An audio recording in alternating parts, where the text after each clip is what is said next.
এজন নৰবিশ্বাসক আমাৰ পুলিচ প্ৰশাসনে এনকাউণ্টাৰ কৰিছে। পুলিচ প্ৰশাসনক বহুত বহুত ধন্যবাদ জ্ঞাপন কৰিছোঁ। আৰু যি এনকাউণ্টাৰ কৰিছে গুলিটো ভৰি লাগিছে, কিন্তু মোৰ মতে গুলিটো বুকুত লাগিলে ভাল আছিল। কাৰণ চাওক, এই এনকাউণ্টাৰ নকৰিলে আপোনাৰ ফাষ্ট ট্ৰেক কৰি কিমান চিলাই থাকিম আমি। এনেকুৱা ঘটনা হৈ থাকিব, বাৰে বাৰে ফাষ্ট ট্ৰেক ক'ম।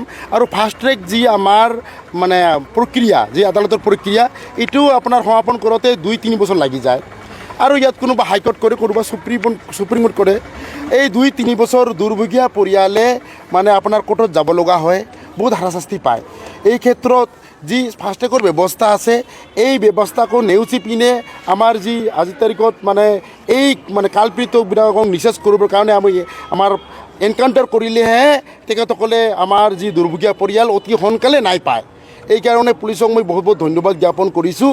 আৰু যি দুজন কালপিত আছে, সেইবিলাক দুজনকো এনকাউণ্টাৰ কৰিব লাগে। আৰু এনেকুৱা ধৰণৰ যদি আমি এনকাউণ্টাৰ নকৰোঁ, আগন্তুক দিনত এনেকুৱা ঘটনা বাৰে বাৰে হৈ থাকিব। এইটো প্ৰথম ঘটনা নহয়।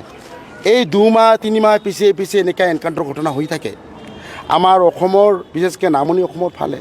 আমাৰ এনেকুৱা ঘটনা আমাৰ নিষ্পাপ আমাৰ শিশুবিলাকক, আমাৰ নাবালিকাবিলাকক বিভিন্ন ধৰণৰ প্ৰলোভন দি, বিভিন্ন ধৰণৰ মিছা কথা কৈ পিনে আপোনাৰ বিভিন্ন জালত পেলাই আপোনাৰ ৰেপ কৰে ৰেপিষ্টবিলাকে।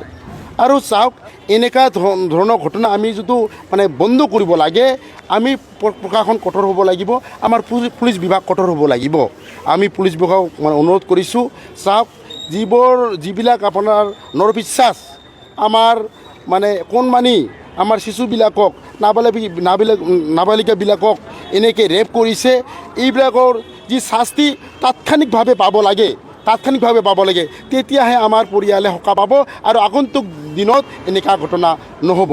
মই আজি যি এনকাউণ্টাৰ ঘটনা শুনিছোঁ, মই বহুত ধন্যবাদ জ্ঞাপন কৰিছোঁ। মোৰ আশা থাকিল, এই গুলিটো ভৰিত লাগিছে, গুলিটো বুকুত লাগিব লাগিল হয়।